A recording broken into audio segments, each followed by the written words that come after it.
The corridor of the derelict station breathed like a dying animal, lights flickering in slow, uneven pulses as emergency power struggled to survive.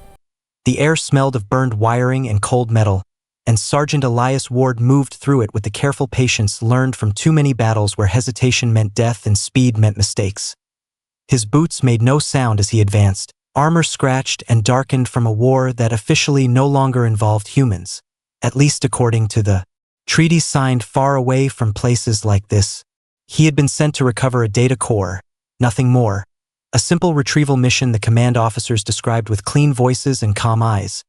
Yet Elias had learned long ago that simple missions were lies wrapped in paperwork, especially near alien borders where laws shifted like sand and mercy was considered weakness.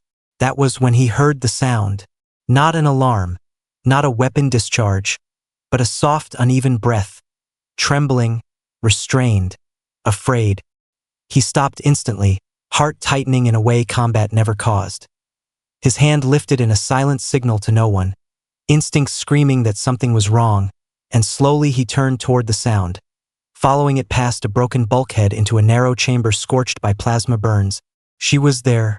The alien girl sat on the floor with her knees drawn close, wrists bound in glowing restraint bands. Her skin a pale shade of blue-white that shimmered faintly under the failing lights, eyes too large for her face and filled with fear she was trying desperately to hide. Her clothes were torn ceremonial fabric, not the rags of a prisoner but not the armor of a soldier either, and when she looked up at him her breath caught as if she expected pain to follow. Elias froze, not because she was alien, but because he recognized the posture immediately. It was the posture of someone taught to be brave without ever being allowed to be strong. She straightened despite the tremble in her limbs, lifting her chin just enough to meet his gaze, and when she spoke her voice was soft but steady, carrying an authority that surprised him. "This is your last chance, human," she said, swallowing before forcing the words out. "Do it now or never." His helmet lenses adjusted automatically, scanning her vitals, her species, threat levels, none detected, only elevated stress markers and something else that made his chest tighten, noble genetic markers, high-ranking lineage, royal even, princess. The word echoed in his mind as memories of briefings and forbidden sectors aligned into something dangerous. Alien royal blood carried laws heavier than gravity. Laws that could condemn entire species if broken. Laws humans had agreed to respect after centuries of war. Elias slowly lowered his weapon, every movement deliberate so she would not flinch, though she still did when the metal clicked against his armor, her eyes never leaving his face. "Who did this to you?" he asked quietly. His voice rough from disuse in moments that were not commands or reports. She hesitated, clearly measuring every word against consequences drilled into her since birth. And finally she whispered, "My own people." That answer hurt more than any enemy fire. She closed her eyes briefly, gathering strength, and when she opened them again there was resolve there, fragile but real. "By galactic law," she continued, "any human who interferes in a royal succession conflict becomes an enemy of the Empire." Elias felt the weight of those words settle over him like armor he did not want to wear. He had read the law, memorized it, mocked it in mess halls with other soldiers. A law written to keep humans out of alien power struggles, to remind them they were tolerated guests, not equals. "And yet," he said slowly, "you're asking me to interfere." She nodded once, the motion small but final. "Because if I do not leave this station alive, the warships you hear approaching will declare my death an act of human aggression." As if summoned by her words, the distant hum of engines vibrated through the metal walls, deep and powerful, warship class, multiple signatures. His HUD confirmed it with cold efficiency. Alien fleet inbound, weapons hot. Her fingers tightened around the glowing restraints, the light reflecting in her eyes like trapped stars. "They will burn this sector," she whispered. "They will erase colonies, families, children, all in my name." Elias clenched his jaw, anger rising not as heat but as ice. He had fought wars started by men who never saw the faces of those who died. But this was different. This was a girl forced to choose between her life and the lives of millions. "Why me?" he asked, the question escaping before he could stop it. She looked at him then, really looked, as if seeing past the armor and scars and human myths, and her voice softened. Because humans are the only ones who still believe choice matters. The words struck him harder than any blow. He stepped closer, kneeling so he was at her level. The restraints hummed louder as his proximity triggered their defensive protocols, and he could feel the law itself pressing against his back, invisible and heavy, the weight of treaties, of command orders, of a future that demanded obedience. "If I free you," he said slowly, "they will mark me as a criminal, my species as violators. There will be consequences." "I know," she replied, her eyes shining with unshed tears she refused to let fall. "That is why this is your last chance." The station shook as the first warship entered orbit. Lights dimmed further. Alarms wailed somewhere far away, and Elias felt time narrowing into a single fragile thread. He reached toward the restraint controls, his fingers hovering just above the glowing field. Heart pounding not with fear but with something older and stronger. The stubborn human refusal to accept fate written by someone else. Behind him was safety, protocol, survival. In front of him was a frightened alien princess. A law designed to protect power, and a destiny waiting to be broken. He met her gaze, steady and unflinching, and for the first time since the war began, Elias Ward felt certain about what he was about to do. Elias did not move immediately, his hand still hovering near the restraint controls as the station trembled again. A deeper shudder this time, like the universe itself was holding its breath. Warning lights smeared the walls in red and amber, and somewhere beyond the hull alien warships took their final positions, silent and patient, predators waiting for permission to strike. The princess watched his face closely, reading hesitation, fear, resolve, hope, all flickering across his expression like reflections on shattered glass. She had been trained her entire life to recognize power in armor and crowns. Yet what unsettled her most was the power of choice standing in front of her, raw and human. "If you leave now," she said softly, not accusing, not begging, simply stating truth. "No one will blame you." Elias exhaled slowly, the sound loud inside his helmet. Memories surfaced uninvited, burned cities, evacuation corridors filled with smoke and crying children. Orders followed perfectly and regret carried quietly afterward. He had survived by obeying, but survival had never felt like victory. He glanced at the restraint field again, alien technology humming with authority older than human spaceflight. His HUD screamed warnings about treaty violations, diplomatic fallout, potential extinction-level retaliation, but none of it addressed the simple thing in front of him, a person asking not to be sacrificed. "I was taught," he said quietly, "that law exists to protect the innocent." Her lips trembled slightly, the first crack in her composure. "Then you were taught better than I was." The station rocked violently, a metallic groan rippling through its spine. Debris rained from the ceiling, and the princess flinched despite herself, fear cutting through her resolve. Elias reacted without thinking, shifting closer, placing his body between her and the falling wreckage, instinct overriding protocol. That was when he decided. His fingers moved decisively, entering the control sequence manually, overriding safety locks designed to stop exactly this kind of interference. The restraint field flared bright, protesting, alarms shrieked sharper now, more urgent, as if the law itself were screaming. The princess gasped, eyes widening. "Human? Stop," she whispered, panic threading through her voice. "Once you do this, there is no return." He did not look away from the controls, jaw set. "I know." The restraints collapsed with a sharp hiss, light fading into nothing, and for a split second the universe felt impossibly quiet, as if reality itself paused to acknowledge the line that had just been crossed. Then the consequences arrived. Every warning system on his HUD turned crimson, legal status flashing in stark, unforgiving text, designation traitor, protocol breach, species violation pending. His comm channel burst alive with overlapping signals, automated hails from the alien fleet demanding surrender, identification, explanation. The princess stared at her freed wrists, disbelief flooding her features. She flexed her fingers slowly as if expecting the bonds to reappear. Then she looked up at him, eyes shining with something dangerously close to hope. "You chose exile," she said quietly. "I chose you," he replied, surprising himself with the certainty in his voice. Another explosion rocked the station, closer this time, The outer hull failing under precision strikes meant not to destroy but to intimidate, to remind everyone watching who held power. Atmosphere alarms wailed as pressure dropped in distant compartments. Elias stood quickly, extending a hand to her. "Can you walk?" She hesitated only a moment before taking it. Her grip firm despite the tremor in her fingers. "Yes." Audio feed with a sharp motion, jaw tight. "They don't get to talk to you like that. They always have," Elira whispered, her voice barely audible. "Since the day I was born." The shuttle shuddered violently as a containment wave struck its shields. Warning lights flared across the console, systems protesting, and Elias cursed under his breath, rerouting power, squeezing everything he could from engines built for cargo runs. Not evasion from a royal armada. "They're hurting us," he said, scanning trajectories. "They want us alive." "Yes," Elira replied softly. "Because my death would make me a martyr, my obedience makes me proof." The words settled heavily between them.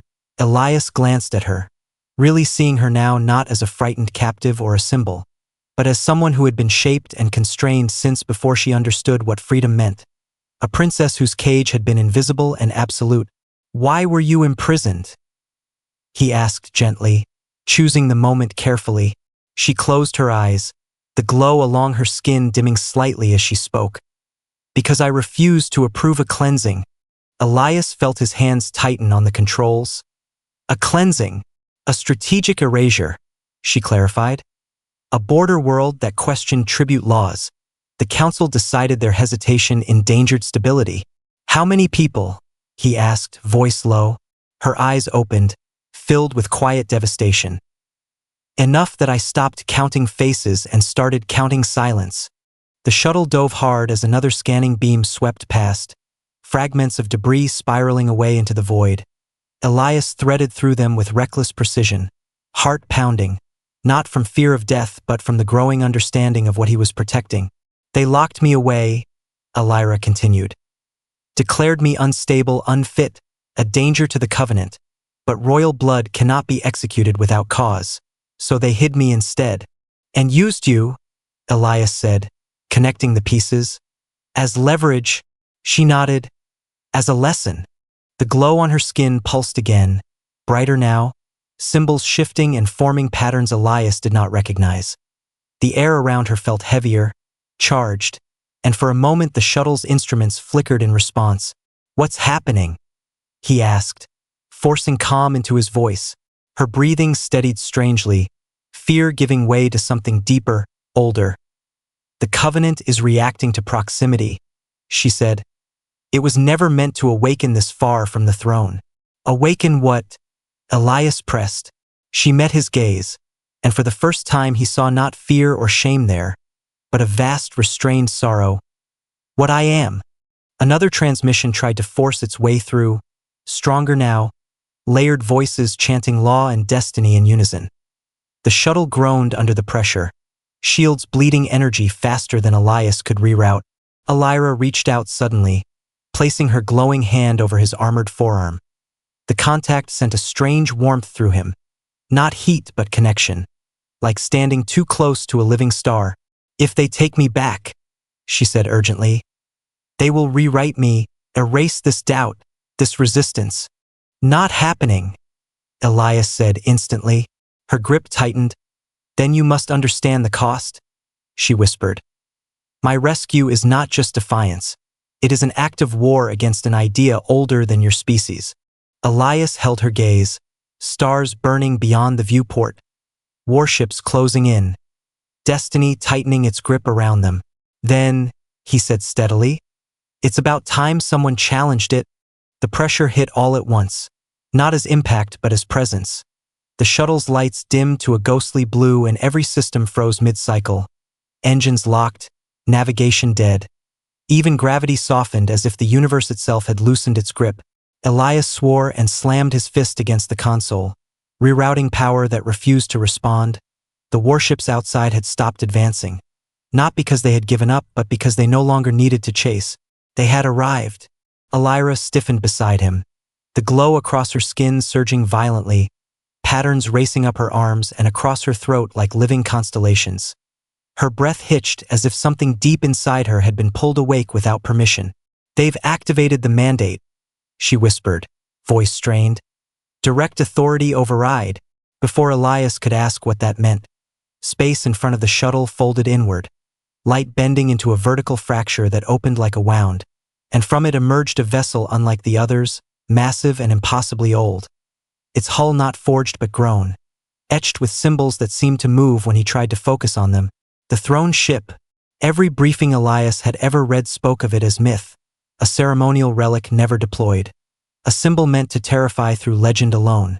Yet here it was, real and watching.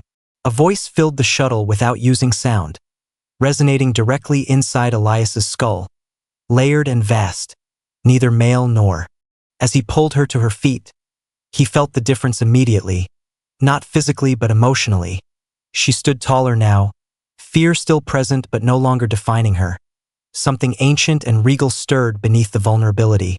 A princess remembering herself. They moved through the corridor together, alarms echoing around them, smoke curling along the ceiling. Elias led with practiced efficiency, clearing debris, checking corners, guiding her away from unstable sections, while behind them the alien fleet continued its countdown toward judgment. "What happens now?" she asked as they hurried through a maintenance passage lit only by emergency strips. "Now," Elias said, "we run faster than diplomacy." A bitter, almost laugh escaped her. Then she sobered.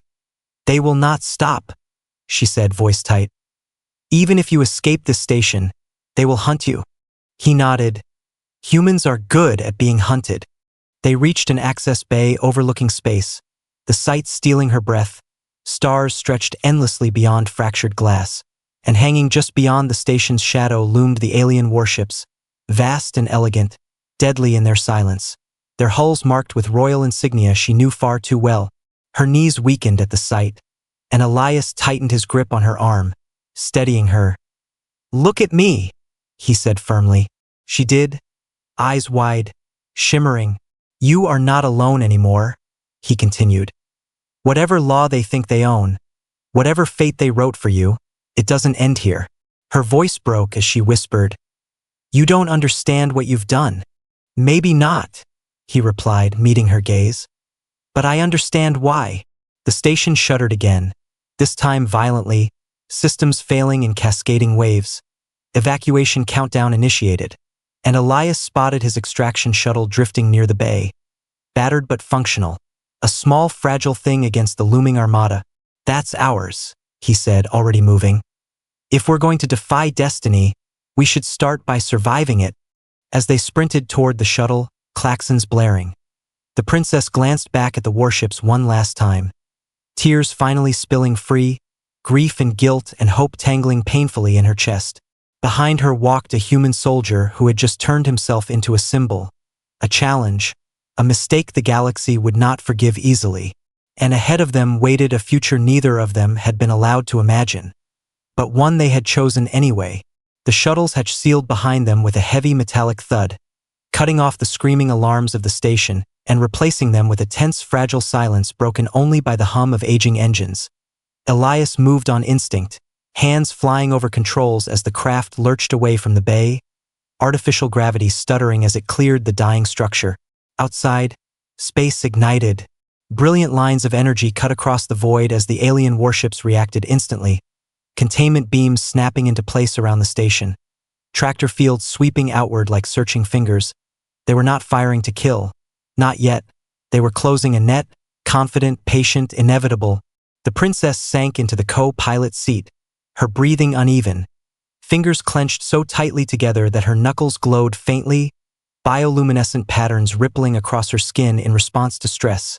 Elias noticed them out of the corner of his eye, alien physiology reacting to fear in ways human bodies could not hide. "Those markings," he said quietly while pushing the shuttle into a sharp roll, dodging a scanning pulse that skimmed close enough to rattle the hull. "They weren't there before." She looked down at her hands as if seeing them for the first time, then turned her gaze away toward the stars, shame and sorrow woven together in her expression. "They appear when I am close to making a choice my people forbade." "That sounds like a design flaw," Elias muttered. A faint, sad smile touched her lips, then faded just as quickly. "It is a reminder," she said. "Royal blood is bound to the covenant. Every thought, every fear, every defiance recorded within us."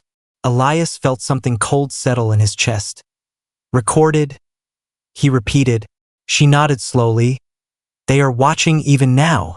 As if to confirm her words, a new transmission cut through the static, clear and resonant, carrying authority that pressed down on the mind. A voice ancient and composed, shaped by centuries of unquestioned obedience. "Princess Elira of the ninth line," the voice intoned. "You are ordered to stand down and submit to lawful retrieval." Her shoulders stiffened at the sound of her name, the glow along her skin intensifying. Elias could almost feel the weight of that voice pressing against her spine, demanding submission not through threat, but through familiarity.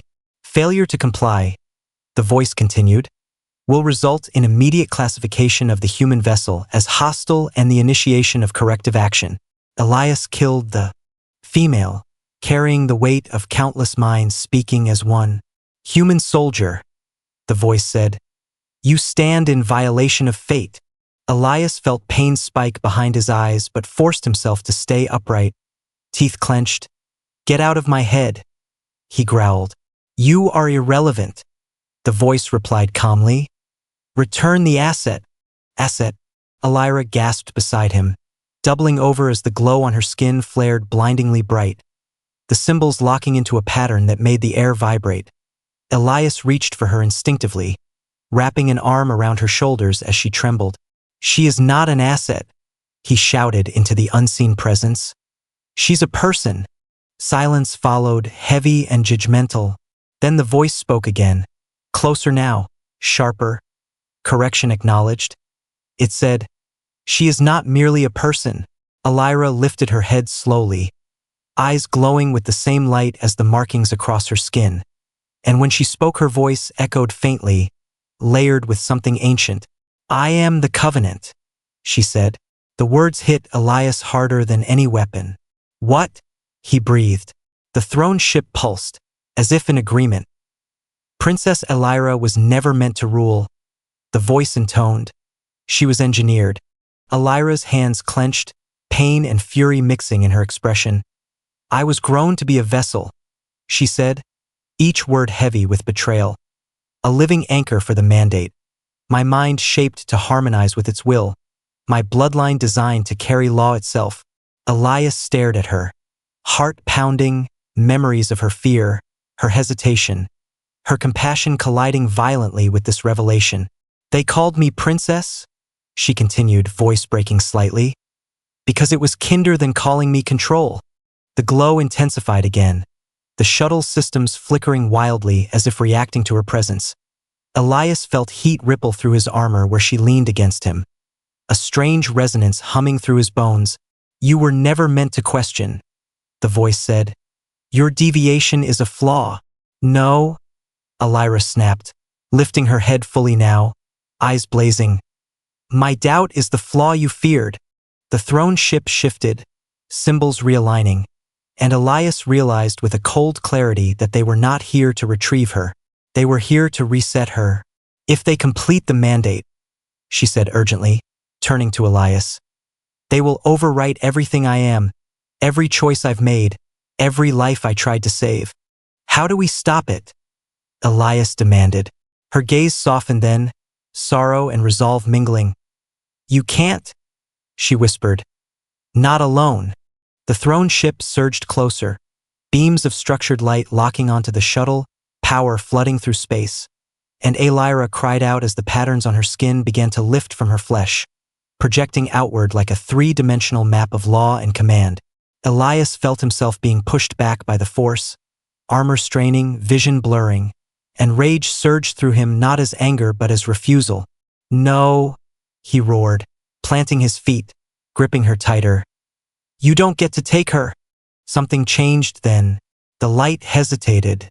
The mandate patterns flickered, destabilizing, and the voice faltered for the first time, confusion rippling through its layered tone. "Anomaly detected," it said.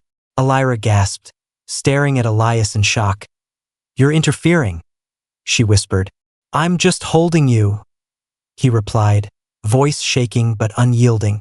Her glow shifted color, no longer cold and structured but warmer, chaotic, alive, the symbols distorting as they reacted to him, to his presence, his choice. "The covenant was never meant to bond with a human," the voice said, strained now. "Your species was excluded. Guess you missed a spot." Elias shot back. The throne ship trembled, energy feedback rippling across its hull, and Lyra laughed softly through tears, wonder and terror entwined. "Human will," she realized. "It doesn't submit." The mandate light surged one last time, then fractured, splintering into shards of energy that dissipated harmlessly into space. The beams releasing the shuttle abruptly, systems roaring back to life. Silence fell again, but this time it was stunned. Lyra collapsed forward, breath ragged, glow fading to a faint shimmer, and Elias caught her fully, holding her as the throne ship slowly began to withdraw, its authority shaken. The voice spoke once more, distant now, wary. "This changes nothing." Elias looked out at the retreating behemoth, then down at the alien girl in his arms who had just broken an empire by daring to care. "It changes everything," he said quietly, and for the first time the galaxy listened. The silence did not last. It never did. The moment the throne ship withdrew, the surrounding warships reacted as if stung, formations tightening, energy signatures spiking across the void. Elias felt it before the sensors confirmed it. That sharp shift from restraint to intent, the galaxy deciding it no longer needed to pretend. Multiple weapon locks snapped. Onto the shuttle at once, alarms howled, and the cockpit filled with red warnings layered so thick they blurred together. Lyra stirred weakly in his arms, the faint shimmer along her skin flickering like a dying star. "They're angry," she murmured, voice rough. "Not at you." Elias set her gently back into the co-pilot seat, fingers lingering a second longer than necessary to make sure she was steady. "Then at who?" he asked, already punching the engines to full burn. "At the idea," she replied softly, eyes fixed on the warships surrounding them, "that the mandate can be resisted." The first shot tore past them like a screaming sun, the shockwave slamming into the shuttle and sending it spinning wildly. Elias fought the controls, muscles burning as inertial dampeners strained to keep them alive. Hull integrity alarms flared, one engine sputtered, then stabilized just barely. "They're firing live," he growled. "No more warnings." Lyra closed her eyes, pain crossing her face as distant echoes rippled through her. "The throne ship's retreat was not mercy," she said. "It was a signal." "To who?" Elias demanded. "To everyone." As if summoned by her words, long-range comms exploded with incoming traffic, overlapping transmissions flooding the system. Alien fleets far beyond this sector reacting, borders lighting up across the map like a constellation of sparks, ancient alliances shifting in real time. Elias glimpsed it all in fractured flashes, neutral systems activating defenses, suppressed worlds going silent, others suddenly broadcasting messages of defiance they had never dared speak aloud. The mandate had faltered, and the galaxy felt it. "They will blame humans," Elias said grimly, weaving the shuttle through a tightening net of fire. "They always do." "Yes," Lyra agreed, tears slipping free now. "But not only humans." Another blast grazed their shields, ripping through the last of their reserves. The shuttle lurched, power flickering, gravity stuttering violently. Elias slammed the emergency reroute, dumping non-essential systems, life support dimmed, stars smearing across the viewport as they plunged into open space with no clear destination. "What aren't you telling me?" he asked, voice tight. She hesitated, then met his gaze, eyes luminous with regret. "When the mandate destabilized," she said, "it didn't just weaken authority." Elias braced as a pursuit craft streaked past them. Weapons blazing, fragments of hull plating sheared away into the void. "It exposed dependence," she continued, forcing the words out. "Entire governments rely on the covenant to function. Navigation laws, trade corridors, conflict arbitration. Without it, chaos." Elias finished. "Yes," she whispered. "And they will kill to restore it." A heavy cruiser surged into view ahead, blocking their escape vector, its weapons charging with terrifying calm. Elias knew the look of a firing solution when he saw one. There would be no dodging this. He reached for the manual override, ready to pull them into a blind jump that could tear the shuttle apart, when Elira suddenly cried out, clutching her chest. "Wait!" she gasped. "There is another way." He turned toward her instantly, fear spiking. "Talk fast." Her markings flared again, brighter this time, uncontrolled. The air around her humming violently, systems flickering in response. "The mandate may be broken," she said, "but fragments remain inside me." Elias felt a chill. "Fragments that can do what?" "Broadcast," she replied, voice shaking. "Not commands." She rushed to add, "Truth." The cruiser's weapons reached full charge, light building in its cannons like a rising dawn of destruction. "If I open myself fully," Elira said, tears streaming freely now, "every system tied to the Covenant will hear me. They will feel what I felt, the doubt, the weight of every erased world." Elias stared at her, horror and awe colliding. "That could tear you apart?" "Yes," she said simply. "No," he snapped, shaking his head. "I didn't save you just to lose you." She reached out, gripping his arm with surprising strength. "Elias," she said softly, saying his name like a promise. "You didn't save me so I could hide." The cruiser fired. Light consumed the viewport, and then Elira screamed, not in pain but in release. The glow around her exploded outward, a wave of shimmering energy rippling across space, passing through shields, hulls, minds. Elias felt it hit him like a memory that wasn't his, visions flooding his thoughts. Worlds burned for convenience, laws used as weapons, obedience mistaken for peace. Across the sector, warships faltered, weapons powering down mid-discharge, formations breaking as crews reeled under the sudden weight of what they had enforced. The blast missed them, scattering harmlessly into the void as the cruiser drifted, stunned. Elira slumped forward, light fading rapidly, and Elias caught her, heart pounding in terror. "Elira," he whispered urgently. Her eyes fluttered open weakly, a faint smile touching her lips. "Now," she murmured. "They cannot unhear it." Around them, the galaxy burned with consequence.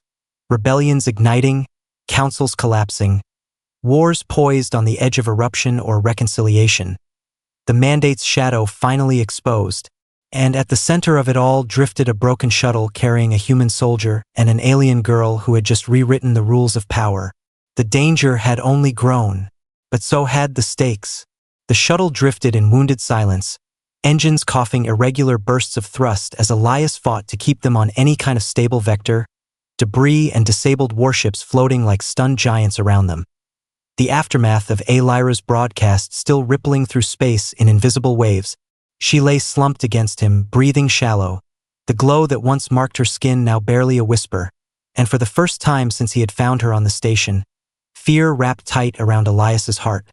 Not the sharp, clean fear of battle, but the slow, crushing kind that came with the possibility of losing someone who mattered. "Elira," he murmured again, adjusting life support manually, diverting power from weapons that no longer mattered. "Stay with me?" Her fingers twitched weakly against his armor, and he felt the contact like a promise he refused to let break. "I'm here," she whispered, voice thin but stubborn. "Just very tired." Outside, the galaxy seemed to hesitate. Warships that moments ago had been ready to annihilate them now drifting uncertainly, some turning away, others holding position as if awaiting orders that no longer carried weight. Comm channels flared with fractured voices, panic, disbelief, rage, grief, truth colliding with centuries of obedience. Elias patched into an open channel, catching fragments of what Elira had unleashed, alien commanders demanding clarification, governors screaming accusations, entire fleets standing down or splintering as crews argued openly for the first time in recorded history. "They're tearing themselves apart," he said quietly. "Yes," Elira replied, eyes barely open. "Because control is easier than conscience." A sudden tremor ran through the shuttle, sharper than before, and Elias's head snapped up, sensors screaming warnings that cut through the chaos. A new energy signature was forming nearby, massive and focused. The throne ship was returning. Not alone this time. Space bent again, violently, and the ancient vessel emerged surrounded by a lattice of smaller constructs. Weapons glowing with a light that felt wrong, colder than void. Elias felt it crawl along his spine even before the systems identified it. "They're done observing," he muttered, dread settling in. Elira struggled to sit up, pain flashing across her face as the faint glow along her skin responded instinctively to the approaching presence. "They cannot allow what I did to stand," she said, forcing the words through shallow breaths. "If the mandate cannot rule through belief, it will rule through fear." The throne ship's voice returned. Louder now, harsher, stripped of pretense, reverberating through space and mind alike. "Princess Elira," it declared, "your existence has become a destabilizing variable. Surrender yourself for termination, and the human species will be spared corrective action." Elias felt something inside him snap, a quiet breaking that left nothing but clarity. He pulled Elira closer, his voice steady despite the fury burning beneath it. "She doesn't belong to you," he said into the channel. "And neither does the galaxy." The response was immediate, weapons charging across the throne ship's lattice, power building to a catastrophic crescendo. Elias knew that kind of charge. It wasn't aimed at the shuttle. It was aimed at erasure. "They're going to wipe this sector," he realized, horror flooding him. Everyone watching, everyone thinking of resisting. Elira closed her eyes, tears slipping free as understanding settled in. "This is the cost," she whispered, "of making them afraid." Elias scanned the readouts desperately, options collapsing one by one. There was nowhere to run, no shield that could stop what was coming, and yet surrender was unthinkable. Then he felt it, a subtle shift like a door opening inside his chest. "Elira," he said slowly, "when you touched me before, when the mandate reacted," her eyes opened, confusion flickering. "Yes, you said human will doesn't submit," he continued, voice low, focused. "What happens if it leads?" Understanding dawned in her gaze, sharp and terrible. "Elias," she breathed, "the covenant was never designed to merge." "Good," he replied, gripping her hand tightly. "Neither was I." The throne ship began its firing sequence, space itself screaming under the strain, stars warping, reality thinning under the weight of absolute authority unleashed. Elira's glow surged again, stronger this time, not forced but chosen, and she cried out as the remnants of the mandate answered her call, swirling around them like fragments of a broken crown. "It will kill you," she warned him, terror and awe mingling in her voice. Human minds were never meant to channel this. Elias met her gaze, eyes fierce, unyielding. "Then let it break me." He pulled her close, pressing his forehead against hers, the contact igniting something profound, the mandate fragments flaring violently as they encountered something they had never been programmed to face.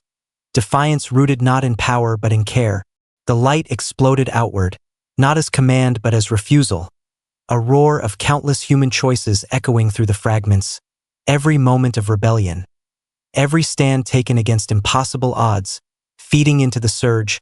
The throne ship faltered mid-charge. Alarms rippled across its ancient hull, constructs destabilizing, weapons flickering as if confused by the concept of being told no. "What is this?" the voice demanded, for the first time stripped of certainty. Elira laughed softly through tears. "This," she said, "is humanity." The surge intensified, Elias's vision blurring as pain tore through him, blood filling his mouth. Yet he did not let go, would not let go, anchoring the storm with nothing but stubborn will and love for a girl who had never been allowed to choose. The throne ship's lattice shattered, energy cascading wildly, and the great vessel reeled backward, authority unraveling in real time. The blast wave tore through space, flinging the shuttle violently aside, systems screaming as Elias lost consciousness with Elira's name on his lips. And across the galaxy, everyone watched as an ancient power began to fall, Elias woke to silence that felt earned. Not empty but gentle. The kind that followed storms when the air finally remembered how to breathe. Light filtered softly through the viewport. Not the harsh glare of battle, but the calm shimmer of distant stars drifting slowly past. For a long moment he did not move, afraid that motion would break whatever fragile peace had settled around him.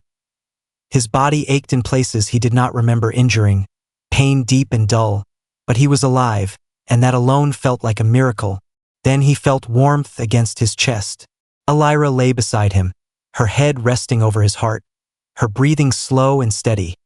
The glow that once burned across her skin now transformed into something subtle and beautiful, faint lines of light tracing her veins like constellations at rest. No longer symbols of control but echoes of choice. Elias swallowed hard, emotion tightening his throat, and gently shifted his arm around her shoulders. She stirred almost instantly, eyes fluttering open as if she had been waiting for him to return. "You stayed," she whispered, a small smile forming. "Couldn't find a good reason not to," he replied softly. She laughed quietly, the sound fragile and real. Then her expression sobered as memory returned. "The throne ship," she said, searching his face. "The mandate."